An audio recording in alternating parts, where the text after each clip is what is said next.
என்னங்க குச்சி மிட்டாயும் குருவி ரொட்டியும் சாப்பிட போகலாமா? என்ன திடீர்னு இப்படி பேசுகிறேன்னு பார்க்குறீங்களா? அது ஒன்றும் இல்லைங்க. ஸ்கூலில் படிக்கும்போது நம்ம வாங்கி சாப்பிடுவோம்ல, அந்த ஞாபகம் வந்துருச்சு. எத்தனை பேர் இது மாதிரி வாங்கி சாப்பிட்ருக்கீங்க? இந்த பொம்மையிலே வந்து எனக்கு பட்டர்ஃப்ளை, எனக்கு முயல், எனக்கு குதிரைன்னு சொல்லி போட்டி போட்டு வாங்கி சாப்பிடுவோம். அந்த நாட்கள்லாம் இனிமேல் திரும்ப கிடைக்காதுல்ல. ஆனால் இது திரும்ப இப்போ கிடைக்கிதுங்க. எல்லா கடையிலையும் பெட்டி கடையில் கிடைக்கிது. இந்த இலந்த வடையை முழுசாக தின்னு முடித்தாலும் பிடிக்காது நமக்கு.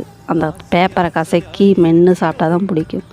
அப்புறம் அந்த பேப்பர் அப்பளம் எத்தனை பேர் சாப்பிட்ருக்கீங்க? இந்த கலர் அப்பளம் ரொம்ப ரொம்ப பிடிக்கும்.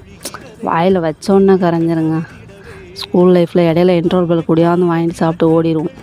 இது வந்து கரையவே கரையாது. காலையில் வந்து சாப்பிட்டோம்னா மதியம் வரைக்கும் ஊறிக்கிட்டே இருக்கும் வாயிலே. இதுக்கு பேர் கல்கோனான்னு சொல்லுவோம், கமர்கட்டுன்னு சொல்லுவோம். உங்கள் ஊரில் எப்படி சொல்லுவீங்கன்னு சொல்லி கமெண்ட் பண்ணுங்கள். அடுத்தது வந்து இது ஜவு மிட்டாய்ங்க.